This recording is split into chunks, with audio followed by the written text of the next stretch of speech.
రాజశేఖర్ రెడ్డి గారి మనవడు వైఎస్ రాజారెడ్డి గారి పెళ్లి జరుగుతున్న సందర్భంలో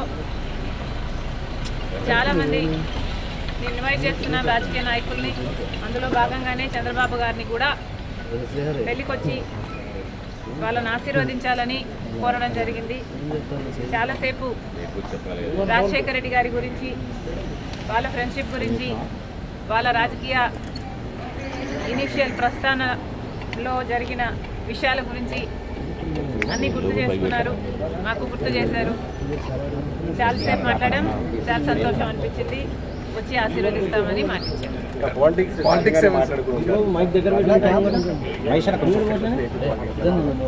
లేదమ్మా, యాక్చువల్లీ మోస్ట్లీ రాజశేఖర రెడ్డి గారి గురించే ఆయన ప్రస్తావించారు. ఇనీషియల్గా వాళ్ళు రాజకీయాలు మొదలు పెట్టినప్పుడు వాళ్ళిద్దరూ కలిసి ప్రయాణం చేశారు.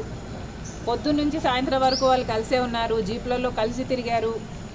ఇలాంటివన్నీ ఢిల్లీకి వెళ్ళారు.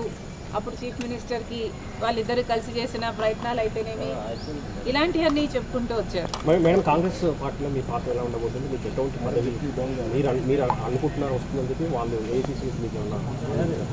కాంగ్రెస్ పార్టీ ఏ పదవి ఇవ్వాలి, ఏ బాధ్యతలు ఇవ్వాలి అనేది కాంగ్రెస్ పార్టీ ప్రెరోగేటివ్. కాంగ్రెస్ పార్టీలో because it is the largest secular party చేరడం జరిగింది.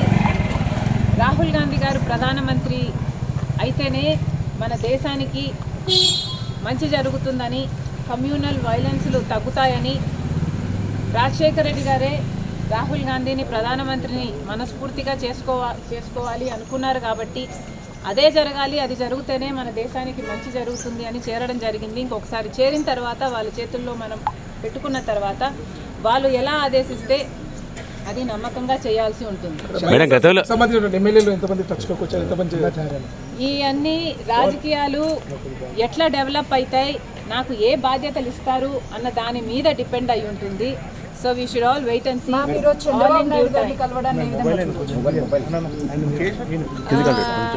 చంద్రబాబు గారిని చూడడాన్ని ఏ విధంగా కలవడం ఏ విధంగా చూడొచ్చు అంటే, మామూలుగానే ఒక ఫ్రెండ్లీ ఎన్వైరన్మెంట్లో అందరం చూస్తే బాగుంటుంది. నేను లోకేష్ గారు ఒక ట్వీట్ నాకు రిప్లై చేశారు.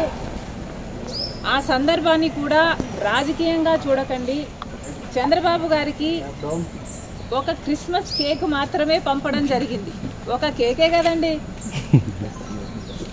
ఆ కేక్ అంటే మేడం ఇప్పుడు మేడం ఈ చర్చ అంటే ఏంటంటే, ఆ కేక్ కూడా మేము ఒక చంద్రబాబు గారికే పంపలేదు, ఇక్కడ కేటీఆర్ గారికి, కవిత గారికి, హరీష్ రావు గారికి, ఇట్లాంటి వాళ్ళకు కూడా పంపడం జరిగింది. యాక్చువల్లీ ద బ్యాక్గ్రౌండ్ ఈస్, రాజకీయాలు అన్నది జీవితాలు కాదు, రాజకీయం అన్నది మా ప్రొఫెషన్. మేము ప్రజల కోసం చేస్తున్న ఒక సర్వీస్.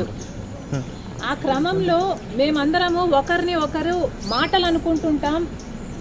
మేము రాజకీయ ప్రత్యర్థులం కాబట్టి అనుకోవాల్సి వస్తుంది, అనాల్సి వస్తుంది. అలాంటి బిటర్నెస్